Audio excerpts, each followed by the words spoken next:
Hey everybody, good morning. Geebz here, your old composer here at the Decomposer Lounge. Yeah, well, that was a tough start of the week to have Queen of the Stone Age is blocked. However, I left it up in its dispute mode just in case somebody from the publishing or the record company team comes around and decides to release it. You know, there's always glitch in the whole DRM system, digital rights management system that YouTube uses with the algorithm. So sometimes one gets it and they all get blocked, or one partially gets blocked, they all get. So let's just hope that maybe, well, like I said, somebody from the team comes around and releases it. That being said, here we are. Let's try just a regular song. This is from a brand new band I have never heard of. It's called Vast, and the name of the track is Here. So here we go. Thank you so much for, that was so bad. Thank you so much for your support, like usual. Cups of coffee, headsets, joining me on Patreon. That's super cool beans. If you decide to check out what that's all about, go ahead and check those links below. All right, let's do this. This is from the band Vast, and the name of the track is Here. All right.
Wow, what a trip. Kind of Trent Reznor-ishy, isn't it, a little bit? First, when I first started listening to it and that string section was coming through, I was going, oh, did I click on the wrong play button here? Because I've been doing stuff on OST on the other channel, which has a lot of orchestral stuff and string stuff.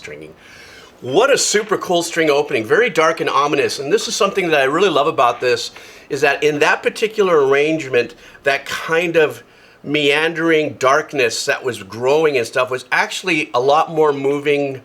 The melodic part of that arrangement was more the bottom end of that string section.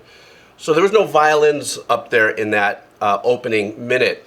So it just sounded more like cellos, some viola maybe. I don't know, I'd have to listen to it again.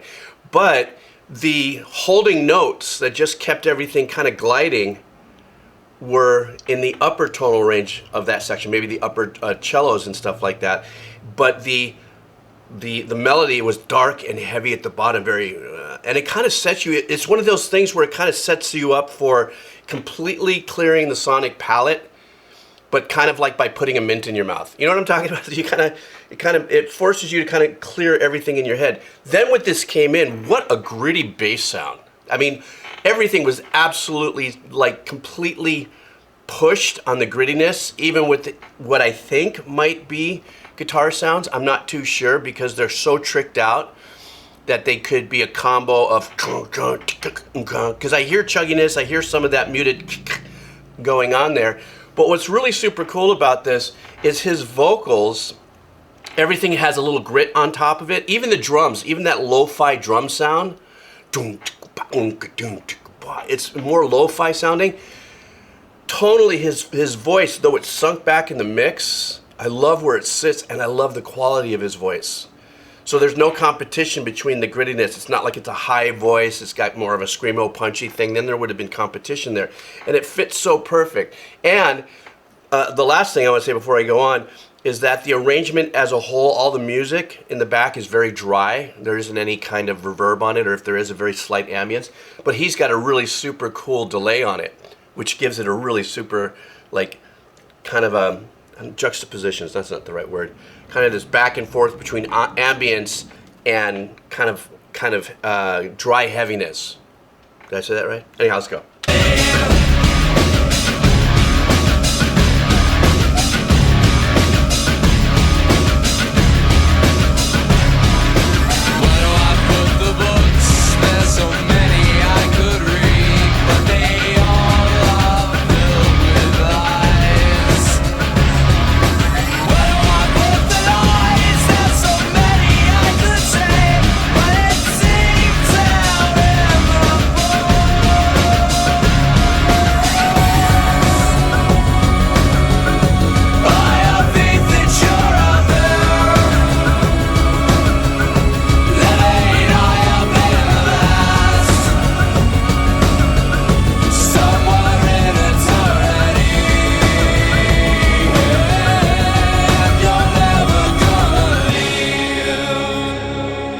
Briefly, I want to say I love the fact, okay, so obviously it's the first time I'm hearing this band, or maybe it's an artist.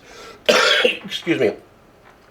The pad sounds that they're using, or the sounds that they're using for their sustained chord changes, are really super cool, but they're more digital and glassy sounding. So that's really cool. But there's one unique note that's a drone in there, but it's not your root. Da, da, da. I can't pin the note. There's one note that's going through it in one of their pads, even through these changes, even through the shift into that hook or into that other section.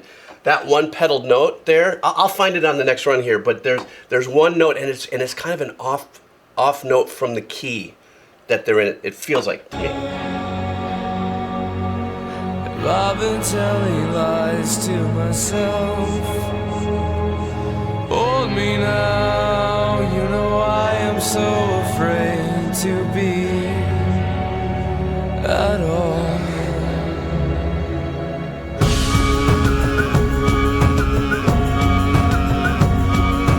I've been telling lies to myself. Hold me now, you know I am so afraid to love at all.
Okay, first of all, I'm definitely wrong about thinking or questioning whether or not those are guitars. They're definitely guitars. I don't know why at first I thought maybe it could have been a manipulation of sounds and stuff like that, which would include a guitar overdub, but or a layer. But at least in that one section, I go, that's definitely guitar chugs going on there. So it answered my question. When we came back in, they kind of glassed us out again into that just mellow, chill pad, ambient, ethereal part of the composition. First of all, remember I said how I loved how his voice was sitting in the pocket in my first stop. Well, after that stop, obviously he lit it up, but he still kept the texture of his voice from going into a fry as he was kicking on his power. And I fully dug that. That was so cool, and it was so, since this is my first time listening to Vast, I'm sure that is his signature sound and style of singing. God knows, I've gone through enough singers and have realized, oh my God, they growl, they do this, they do this, they do this. But so we go into that glassy little period there, and as it starts to come out, did you see me go like this, going, there it is? They start to bring back the layers, it seems, back just lightly. And as they do, you can hear that there's almost sounds like a Tuvian chant, or one of those throat singers, that do that thing with their voice and are holding that note. But then another one on this side shows up, and that's the one I was hitting on. There was a really odd note in there. So they had these two layers of what seemed to be like through notes, droning notes, or constant notes all the way through it. And that was really cool. It kind of gives you that, excuse me, sometimes the 1/5 of a bass or of a key structure. You can hold those down all the way through all these chord changes, and it works. In this case, they used a different note. It felt really, really cool, real super cool. And so that's my story, and I'm sticking to it. And anyhow, so I hope you enjoyed that. That was kind of fun. I really dug that. As a matter of fact, I'm going to play this again because I want to listen to the shaping of the drum kit and how they did that. And sometimes I do that. Well, more often than not, I do that. I actually go back and listen to the track while I'm rendering it out, just so that I can kind of maybe zone in on something else. Because the first time listens, I only pick up what I pick up depending on how much caffeine I have. And I don't have that much left, so time for another cup. You guys take care. Have a killer weekend. See you later.